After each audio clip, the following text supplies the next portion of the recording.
Dan artinya ada kans orang-orang di masa apapun, kapanpun ila yaumil akhir yang bisa setara dengan Hamzah bin Abdul Muthalib kalau dia bisa melawan penguasa yang kejam, melarang dan memerintah, namun akhirnya ia mati terbunuh. Ya. Jadi warojulun bukan kola itu ya. Koma, berdiri. Koma Inda sultanin jair dalam hadis yang lain, atau ila imam. Jadi koma dia berdiri. Jadi dia berdiri maksudnya dia tidak diam terhadap kalau ada kezaliman. Lalu kemudian fa'amarohu dalam hadis yang lain fanasohahu, dia menasihatinya, lalu kemudian dia dibunuh. Atau dia disakiti. Baru itu levelnya kayak Hamzah bin Abdul Muthalib. Iya, betul. Berarti hari ini kita bisa dong kayak gitu. Tapi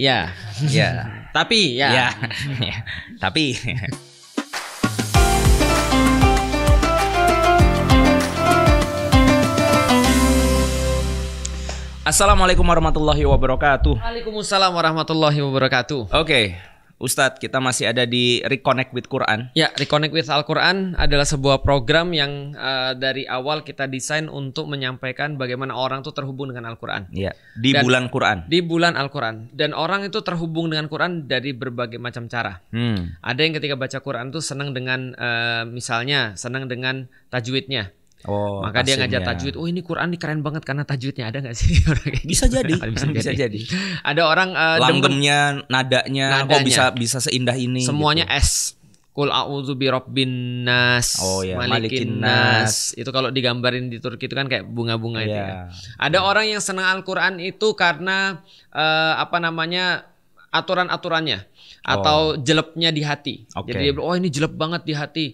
Tapi tentu saja tidak bisa tidak kita tahu bahwasanya ada lebih banyak lagi orang yang menyukai Quran itu karena kisah-kisahnya. Kisah-kisah di dalamnya. Karena kenapa? Karena kisah itu kalau kata orang itu story itu kayak sayur di dalam nasi. Makanan. Ya, kayak saya di dalam makanan, dia membantu pencernaan. Jadi lebih mudah. Jadi orang bilang gini, aduh susah banget analoginya nih. Gini yang lebih mudah ya. Kalau andaikan kita ngobrol nih, ceritanya kita nyampein satu materi nih. Garing. Bukan garing, apapun lah materi kuliah misalnya. Itu setelah orang itu pulang, setelah 3 jam, itu materi yang kita sampaikan tuh menurut penelitian tinggal berapa ya? 10 atau 15% gitu. Jadi setelah 3 jam itu mereka melupakan semua kecuali 10%. Makanya abis kajian, misalnya kalau antum nanya sama orang ya, itu tadi kajiannya tentang apa? Apa ya? Aku tahu. Itu kenapa pas waktu itu guru bahasa Indonesia aku udah 2 jam ngajar.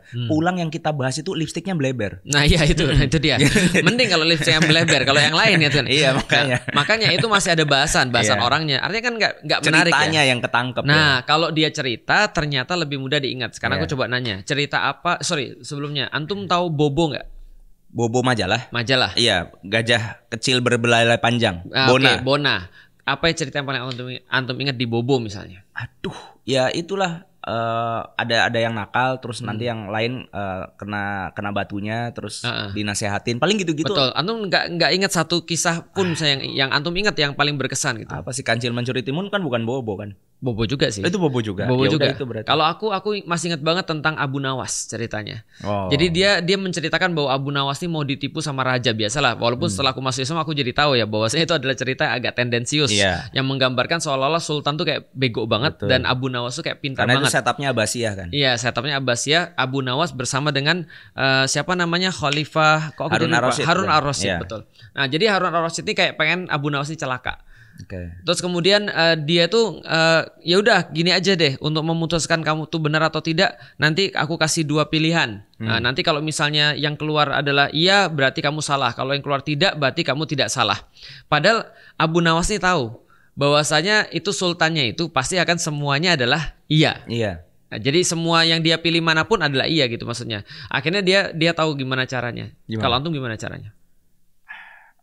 Nggak milih. Nggak milih, golput. Dia tetap pilih. Dia ngambil salah satunya, terus dia telan. Dia telan. Terus dia bilang, ya udah lihat aja yang satunya lagi. Oh iya, nah berarti yang aku telan tidak. Karena nggak ada bukti. Karena nggak ada bukti, hilang. Terus dia keluarin lagi. Ternyata iya sama iya. Iya, artinya ketahuan bohong. Betul. Nah, itu cerita aku ingat. Artinya cerita itu akan lama sekali diingat. Cerita itu akan menjadi sebuah semacam kayak anchor dalam hidup kita. Betul. Pepatah Cina mengatakan. Asik. karena aku nggak mau ngomong pepatah India ya. Karena aku nggak suka orang India. Emang kalau orang Cina ketemu orang India apa yang terjadi? Nah itu biasanya mereka akan ribut biasanya. Nah dengan tadi dengan quotes ini, dengan nggak dengan quotes ini ya. Jadi orang pepatah Cina tuh pernah mengatakan kalau kamu kasih tahu aku sebuah fakta, aku akan belajar. Kalau kamu kasih tahu aku sebuah kebenaran, maka aku akan merasa tahu. Fakta belajar, kebenaran dia jadi tahu, jadi paham gitu kan maksudnya. Dan kalau kamu kasih aku sebuah cerita, aku akan ingat untuk seumur hidupku. Nah jadi cerita itu menjadi sesuatu yang sangat penting. Maka berapa persen Al-Quran ya? 2000 ayat. 2000 ayat. 6.000, itu dari 6.236 itu sepertiga Quran itu adalah kisah. Adalah kisah. Berarti ini sangat penting luar sekali. Biasa. Nah berarti Pak Haji sekarang mau artinya bahas satu ayat aja membicarakan sesuatu itu menjadi sesuatu yang sangat penting di dalam kehidupan kita. Kalau udah dimention Quran kan, apalagi ini mencakup 2000-an ayat. Satu ayat aja membuatku masuk Islam. Oh gitu. 2000 ayat berarti 2000 masuk Islam 2 kali, 2000 kali. Ya, gimana? Dan ayat-ayatnya saat itu rata-rata itu turun di fase Mekah. Rata-rata ayat turun di fase Mekah. Ayat-ayat tentang sejarah atau kisah itu rata-ratanya mayoritinya itu turun ketika Rasulullah ada di Mekah. Gitu. Dan ketika di Mekah kita tahu Rasulullah sedang menanamkan tauhid. Nah, maka banyak ulama berkata bahwa ternyata sejarah itu bagian daripada kita bisa memahami akar tauhid kita itu seperti apa. Bahkan Al-Fatihah itu menjawab tentang hidayah itu tentang kisah. Siratal ladzina an'amta alaihim ghairil maghdubi alaihim waladdallin. Artinya an'amta alaihim orang-orang yang diberi nikmat. Siratal ladzina an'amta alaihim. Berarti yang sudah diberikan nikmat. Berarti yang sudah meninggal dong. Berarti kisah-kisah mereka itulah yang jadi pelajaran dan hidayah bagi kita. Silakan Bapak Haji. Apa yang pengen kita bahas nih, kisah hari apa? Ini Avengers. Enggak dong. Enggak. Ini DC Sat. DC. Ya, jadi kita Batman. akan belajar tentang 7 atau ada yang mengatakan 7 dengan satu anjing yang luar biasa. 7 pemuda istimewa yang kita sebut dengan nama Kahfi. Ashabul Kahfi. Surat Al-Kahfi. Surat yang Allah suruh kita baca setiap Jumat sunnahnya. Setiap Jumat, kenapa? Ya, karena akan dikasih cahaya dari Jumat ke Jumat. Dari Jumat. Selain itu? Apalagi ya? Aku ilmunya sampai situ aja. Jadi aku kalau jelasin Ashabul Kahfi ini aku bilang gini, ini surat kenapa sangat penting? Karena ini surat akan menjadi cahaya di yaumil kiamat. Ini banyak sekali hadis yang berkaitan Suratul Kahfi berbicara tentang cahaya.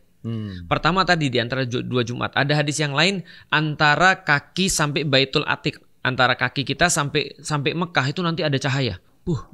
Kayak misalnya itu loh, antum pernah naik pesawat gak?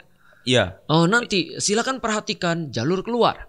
Gitu kan ya? Oh, ada line. Iya, ada line. Itu nyala nanti itu. Jadi kalau seandainya ada orang atau di parkiran, itu kalau exit itu ada lampu khusus tuh. Yang arah ke exit. Itu nanti di yaumil kiamat yang baca Suratul Kahfi, itu nanti akan ada cahaya dari kakinya sampai ke Baitul Atiq, sampai Makkah. Artinya ada panduan khusus bagi orang baca Suratul Kahfi. Yang kedua, Suratul Kahfi ini kenapa cahaya? Nanti orang yang nggak baca kalau ngelihat kita jalan situ, ini dong, nanti nyontek dia. Itu ada di surat Al-Hadid. Oh gitu, jadi ngikut. Oh dia orang yang dapat. Pas dia mau ngikut dikasih tembok, keluar kayak avatar ke atas sampai ujung. Terus bilang sama terus kita begini. maaf nih. Kayak gitu ya. Jadi kayak apa? Kayak chat itu ya. Enggak, kita ngomong sama mereka nanti di dalam Al-Qur'an, cari cahayamu sendiri, balik lagi ke dunia. Karena kamu di dunia dulu benar dulu kalian sama kami, tapi kalian melupakan Allah, kalian malah kemudian ikut fitnah dan segala macam. Nah, dan Suratul Kahfi ini kenapa berkaitan dengan cahaya? Karena dia sangat diperlukan di masa-masa kegelapan. Dan kegelapan itu punya Dark Prince. Pangeran kegelapan. Dark, gelap. Siapa dia? Pasti Batman. Wakanda. Itu bukan Dark Prince. Loh, itu kan Afrika kan orangnya hitam. Antum jangan rasis. Loh, bukan rasis dong.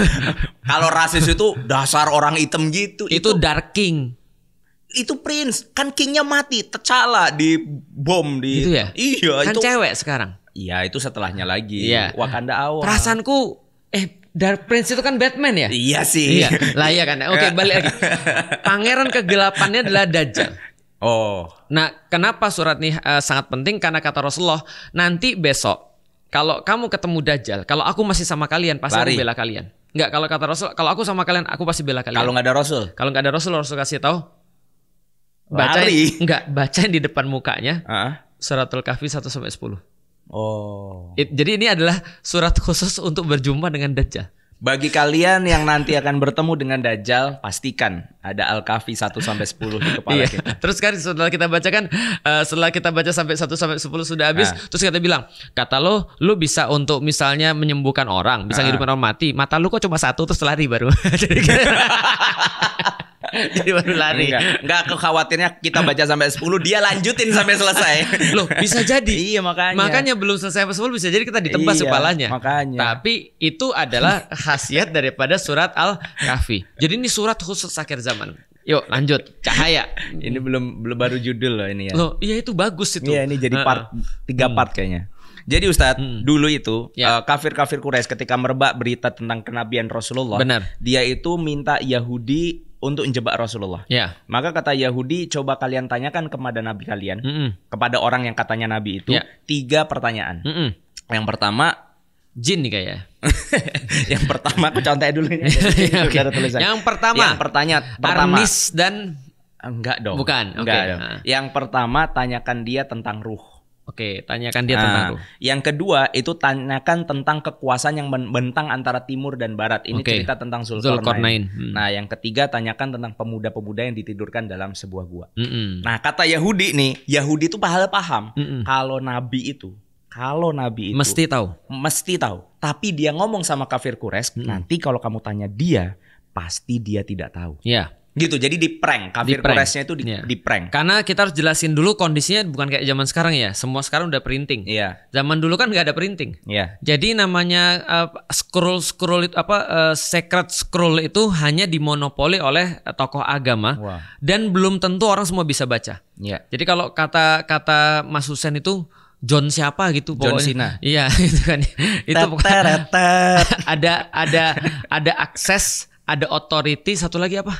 Aduh ya Allah. Apalah. Aku pasti ngelupain semua yang Ustaz Husain sampaikan. Aku juga gitu. Access authority. Karena gak ada ceritanya. Channel akses ya. 3A. Ada authority, ada akses, satu lagi ada apa gitu. Ya pokoknya itulah. Jadi secara kemudian orang tuh aksesnya juga sudah gak ada. Authority untuk itu juga sudah gak ada. Dan jadi gini, gak bisa baca dan gak ada yang dibaca. Berarti orang, makanya dia yakin banget kalau dia gak mungkin tahu.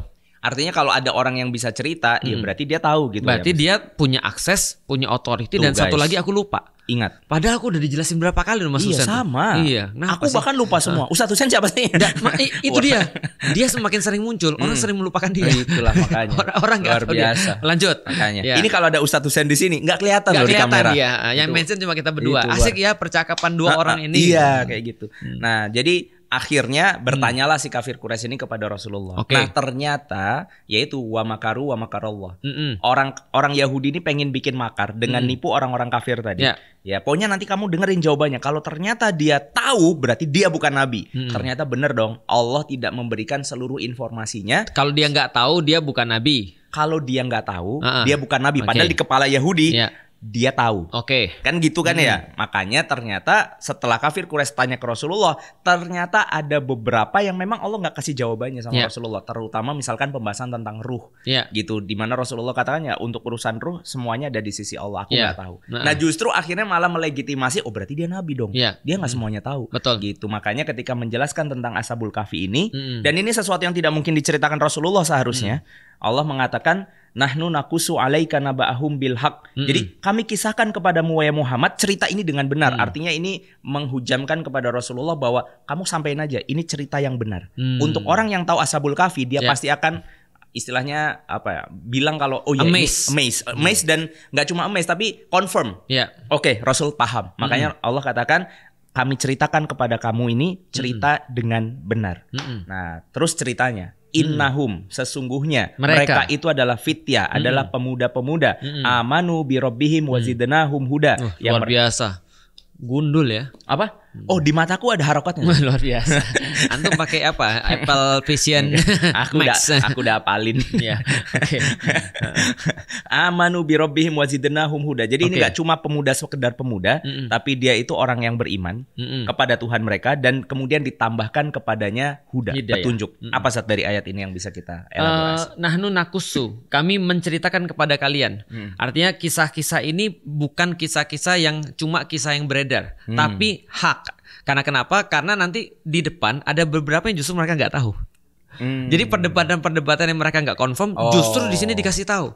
Jadi jadi gini maksudnya, kalau ada orang cerita-cerita dari awal sampai akhir itu dari lama banget ke bawah, biasanya ada yang tambah distorsi dan ada yang kurang, distorsi, menyimpang. Nah, di sini semua diluruskan tentang pembahasan itu. Maka itu akan membuat orang-orang Nasrani dan orang-orang Yahudi malah kaget, kok bisa? Kok bisa dia tahu bukan hanya yang aku tahu, padahal skripnya nggak ada. Kayak dulu waktu dibacakan surat Maryam itu ya. Betul. Itu bingung mereka. Yang sampai sekarang orang-orang mohon maaf Nasrani bilang itu bohong. Kenapa? Karena di dalam kitab kami tidak ada cerita bahwa padahal itu ngelengkapin Yesus bisa menghidupkan Yesus bisa menghidupkan burung, atau bahkan tidak ada di kitab mereka Yesus itu berbicara dari kecil. Yang bayi ngomong itu nggak ada di Quran ada.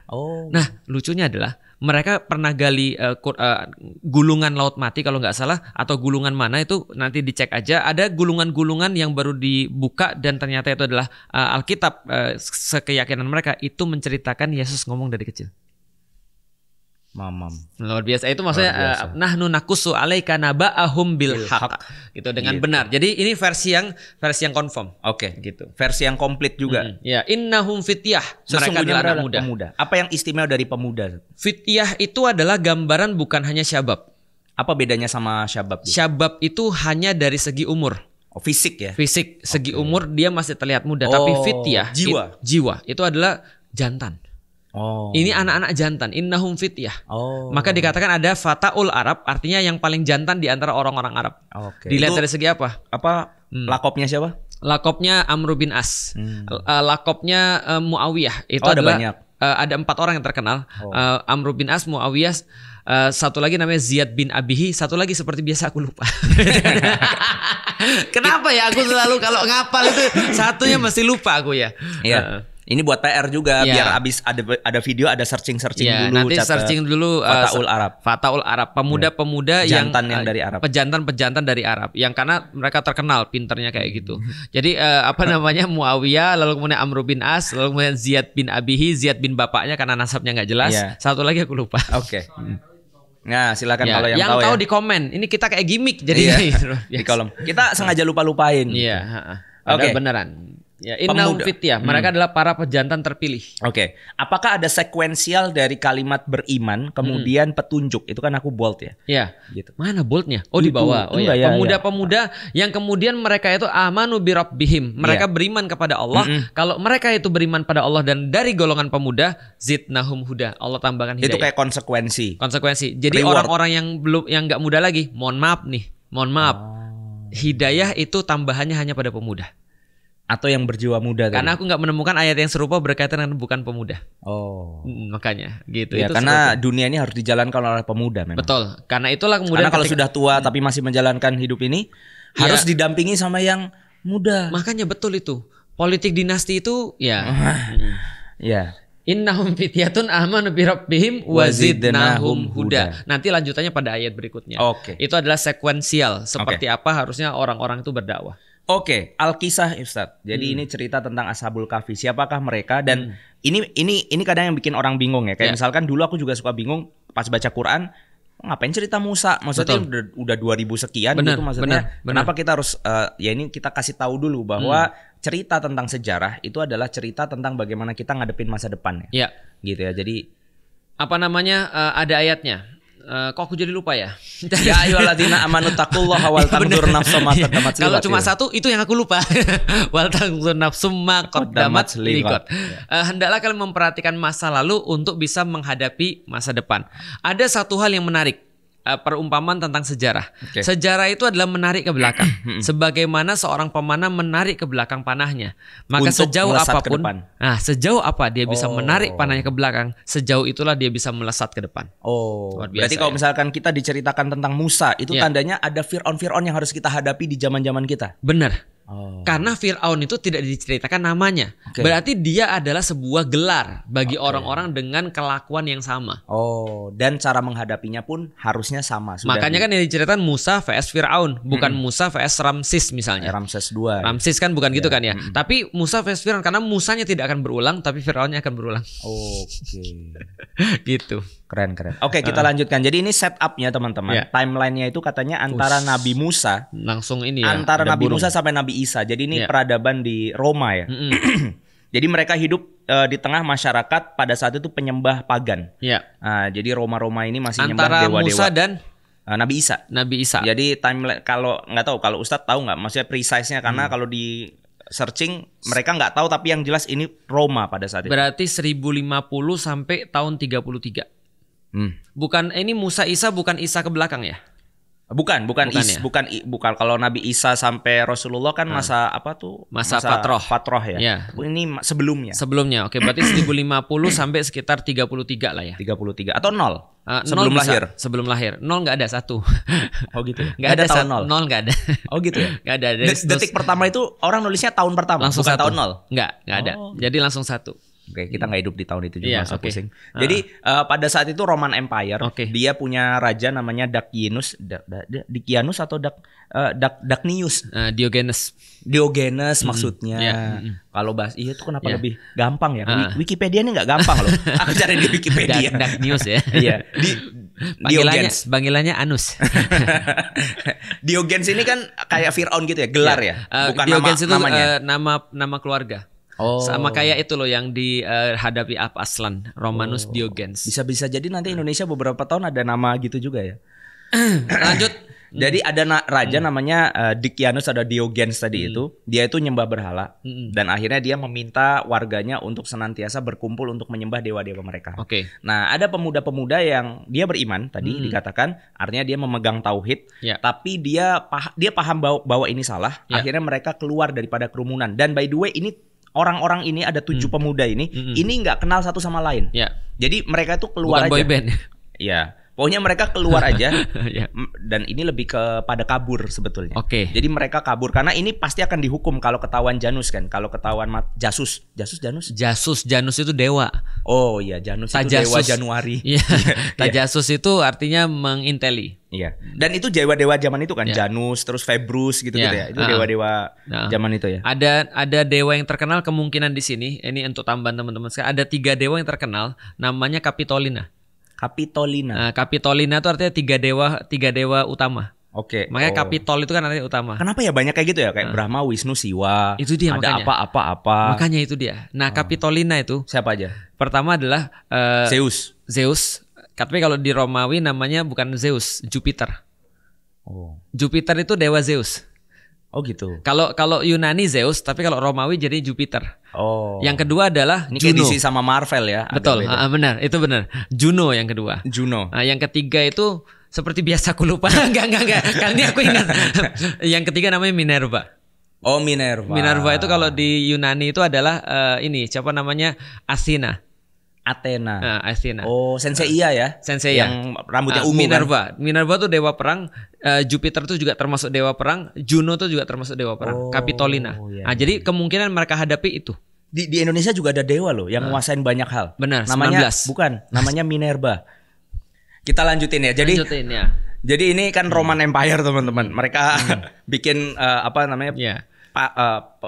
perayaan penyembahan makanya penyembahan gitu ya masalah. Festival. Nah, akhirnya orang-orang ini kemudian pergi satu persatu dari kejaran para tentara tadi. Nah, Allah pertemukan mereka di bawah pohon. Aku nggak percaya pohonnya kayak gini. Iya jelas lah. Iya, ini kan aku cari di Envato. Iya. Dan pohon tuh berarti memainkan peranan penting selalu ya. Oh gitu ya. Selalu di kisah-kisah tuh ada pohonnya ya. Ada pohon. Di surga ada pohon. One Piece. Belum One Piece, ini Quran dulu. Oh, Quran ya. Di surga ada pohon. Di sini ada pohon. Nanti Baiatur Ridwan juga tahta syajarah di bawah pohon. Nanti juga ada pohon yang laknat, ada pohon khudr, pohon hijau. Banyak pohon di dalam. Di Usmani, cenar. Pohon ada lagi di Quran. Pohon ini yang dimakan jadi itu apa? Yang jadi stres itu apa? Zakum. Itu juga pohon. Itu di neraka. Di neraka. Iya. Akarnya sampai ke bawah, neraka paling bawah, dan dia menyerap saripati api gitu kan. Kemudian memberikan buah-buahan yang ngeri gitu. Terus kenapa orang di neraka makan itu? Maksudnya udah tahu itu bakal bikin sengsara? Justru itu. Makanya Allah ini jadi pembahasan, nggak apa-apa ini cerita juga. Yatufuna bainaha wa bainaha mimin an. Yatufuna bainaha, hanya itu apa? Zakum. Jadi mereka berputar-putar, bertawaf antara zakum dan hamim. Hamim itu kan nanah yang mendidih ya. Nah, masalahnya gini bro, masalahnya adalah ketika mereka makan zakum, itu saking mereka tuh merasa zakum tuh sangat menyiksa, maka mereka bilang kami mau minum. minum ya Allah, minum ya Allah. Allah bilang di situ ada hamim. Silahkan kalau mau minum. Mereka lari. Mereka meneguk hamim itu sampai kayak kata dalam Al-Quran tuh seperti unta minum air.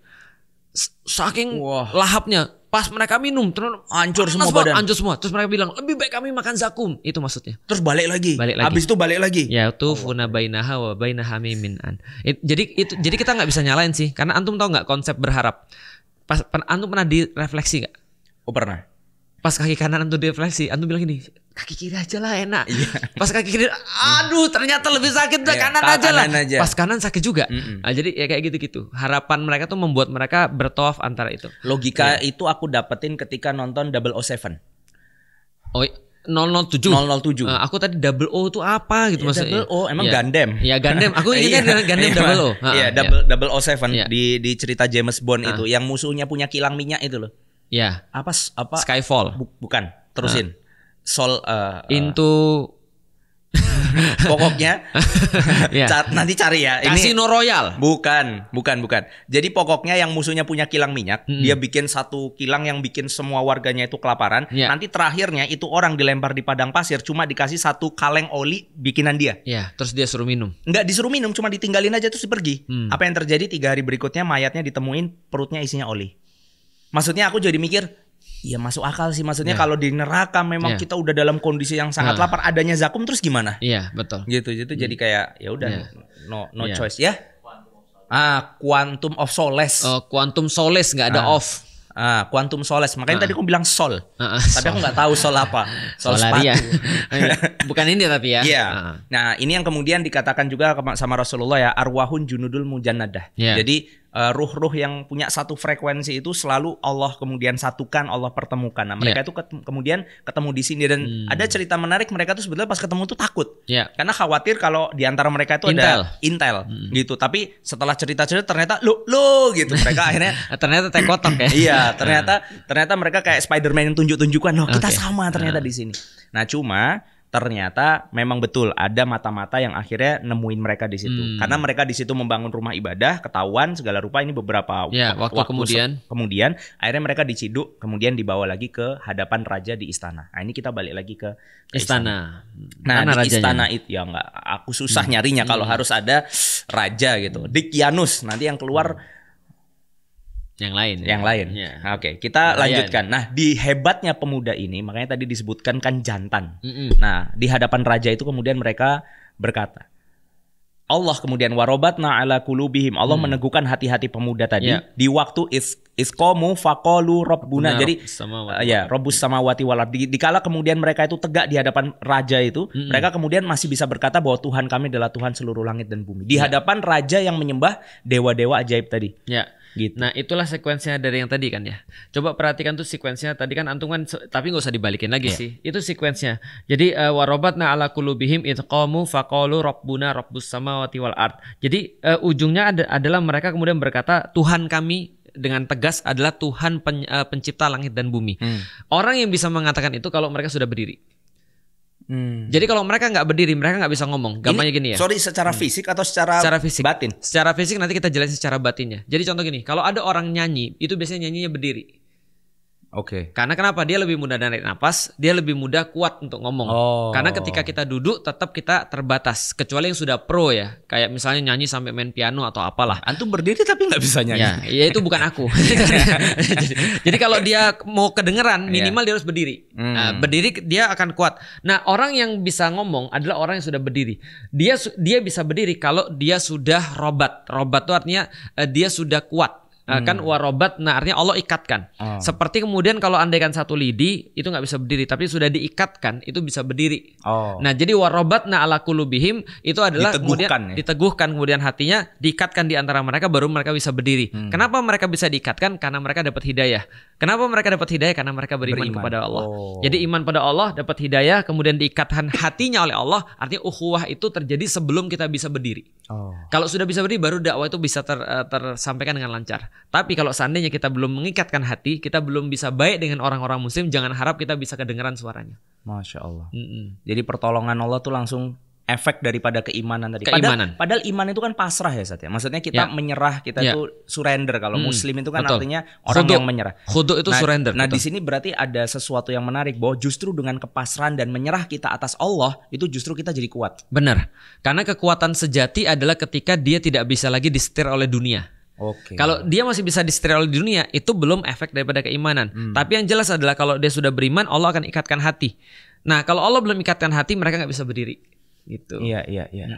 Akhirnya kemudian mereka berkata tadi, Rabbus samawati wal ard. Rabbuna rabbus samawati wal ard lan nad'u min dunihi ilaha laqad qulna idzan syatata. Jadi kami sekali-kali nggak akan menyeru Tuhan selain daripada Dia. Artinya ini kan ngomong ke rajanya itu dengan posisi berdiri. Ini berdiri juga berarti bermakna kayak dia tidak merendah di hadapan orang yang berkuasa gitu. Betul, terhormat. Iya. Kepala tegak gitu ya. Dan sesungguhnya jika demikian, artinya sesungguhnya kalau sampai kita menyeru Tuhan yang lain, kalau kita musyrik, kami telah mengucapkan perkataan yang amat jauh dari kebenaran. Luar biasa ya. Jadi kasih keras bang. Ya, kasih keras bang. Menyala abangku. Nah, ini luar biasa. Nah, dari sinilah kemudian akhirnya ini ada penjelasan juga sebentar. Nah, betul ada penjelasan. Jadi ini juga bagian daripada sunnah yang kemudian dijelaskan oleh Rasulullah SAW. Jadi afdolul jihad atau jihad yang paling utama, jihad yang paling agung itu adalah ketika ada seseorang yang bisa berkata adil di depan penguasa atau pemimpin yang zalim. Padahal jihad itu sudah pemuncak amal. Iya, ini yang lebih terpuncak daripada puncak gitu ya. Luar biasa. Dan juga kemudian ada penjelasan yang lain. Sayyidu syuhada, pemimpin para syuhada itu adalah Hamzah bin Abdul Muthalib, paman Rasulullah yang syahid di medan Uhud. Yang Rasulullah sholatin 70 kali itu. Itu adalah syuhada terbaik. Dan siapapun. Dan artinya ada kans orang-orang di masa apapun, kapanpun ila yaumil akhir yang bisa setara dengan Hamzah bin Abdul Muthalib kalau dia bisa melawan penguasa yang kejam, melarang dan memerintah, namun akhirnya ia mati terbunuh. Jadi warajulun bukan kola itu ya. Koma, berdiri. Koma inda sultanin jair dalam hadis yang lain atau ila imam. Jadi koma dia berdiri. Jadi dia berdiri maksudnya dia tidak diam terhadap kalau ada kezaliman. Lalu kemudian fa'amarahu dalam hadis yang lain fanasohahu dia menasihatinya lalu kemudian dia dibunuh. Atau dia disakiti. Baru itu levelnya kayak Hamzah bin Abdul Muthalib. Iya, betul. Berarti hari ini kita bisa dong kayak gitu.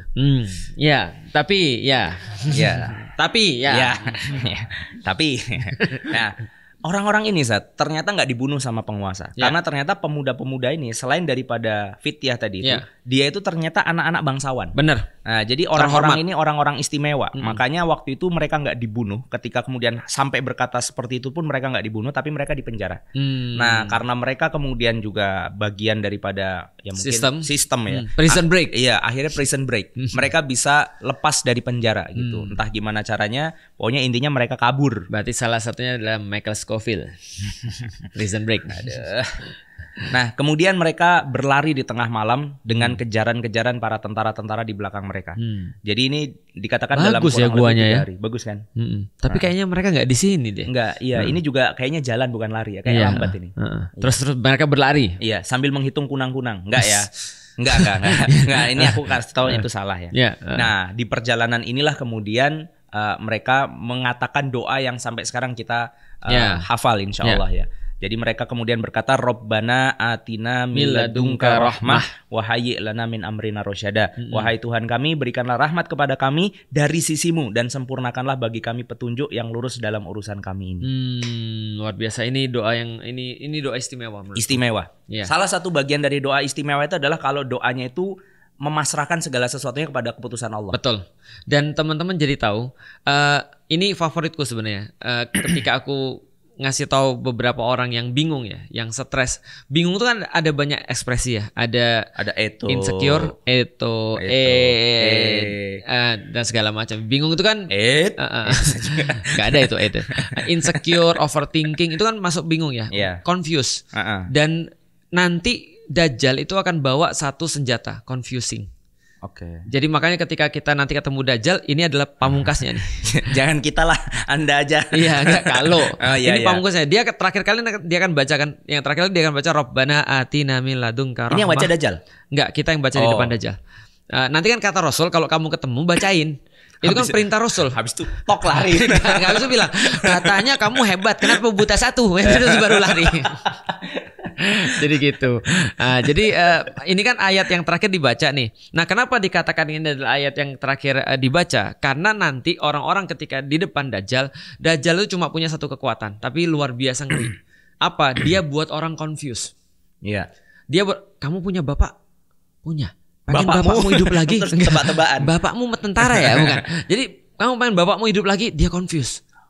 Oh iya ya kan, aku kan nggak nyakitin orang. Iya. Aku kan nggak bunuh orang. Iya. Aku cuma mau ketemu bapakku lagi. Iya. Kamu punya anak yang meninggal? Iya. Mau Kamu mau tahu kondisi dia sekarang? Oh.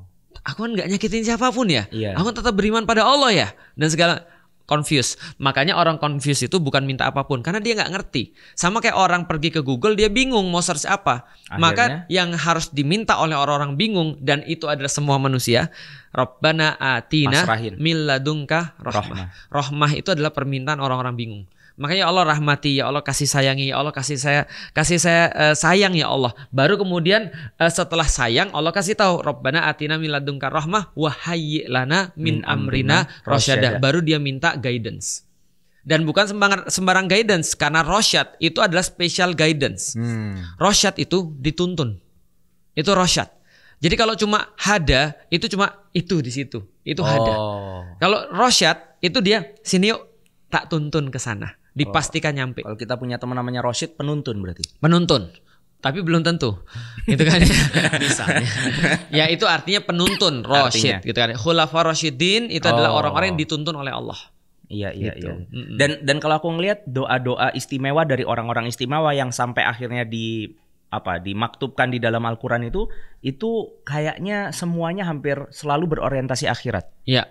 Dan benar. juga nggak kemudian spesifik, maksudnya nggak ada doa minta dunia pengen apa, tapi kayak misalkan contohnya doa yang aku paling takjub tuh doanya Nabi Ayub gitu. La ilaha illa anta ini kuntum minadz zalimin, bukan? Itu Nabi Yunus. Oh ya, sorry. Pas ketemu ikan paus. Ya. Ini Nabi Ayub. Iya. Nabi Ayub. Allahumma inni masanyadzur wa anta arhamur rahimin. Jadi kayak ya Allah, aku tuh kok merasa sakit banget. Aku sakit dan engkau itu maha pengasih. Itu nggak ada sembuhnya itu. Maksudnya dia bahkan even nggak minta kesembuhan karena dia tahu ketika memang sakitnya ini adalah bagian dari kasih sayangnya Allah, ya aku mau terima, nggak apa-apa. Betul. Tapi kalau mau disembuhin ya boleh juga gitu. Tapi dia tidak berorientasi pada kesembuhannya, tapi pada Allahnya. Karena dia tahu keputusan Allah lebih baik dari keinginan dia mungkin. Oh, luar biasa. Karena dia tahu keputusan Allah pasti lebih baik daripada apa yang dia rasakan. Jadi ini adalah termasuk doa orang bingung yang harus benar-benar tahu. Karena nanti di akhir suratul Kahfi ini akan dibahas lagi. Di akhir suratul Kahfi. Oke, nanti akan dibahas lagi. Iya, betul. Setiap raja ada. Iya, ada dinar dan dirhamnya kan gitu kan ya. Nah, antum bayangin dia pas ngeliat siapa ini orang ini? Iya. Gitu kan dia baca tadi siapa, Diogens atau siapa? Ini masih zaman Orde Lama ini. Iya, bukan Orde Lama lagi. Zaman Kesultanan kalau kita. Mojopahit 300 tahun loh. Kita 2000 berarti tahun 1600-an, zamannya Diponegoro. Iya. Coba bayangin. Jadi orang dengan style di zaman Diponegoro itu jalan-jalan di mall. Iya, itu bajunya aja udah buat orang stres. Jadi ya wal yatalatov, gimana mereka harus mereka mau pura-pura? Ya mereka udah diliatin orang ini cosplay apa nih kan gitu.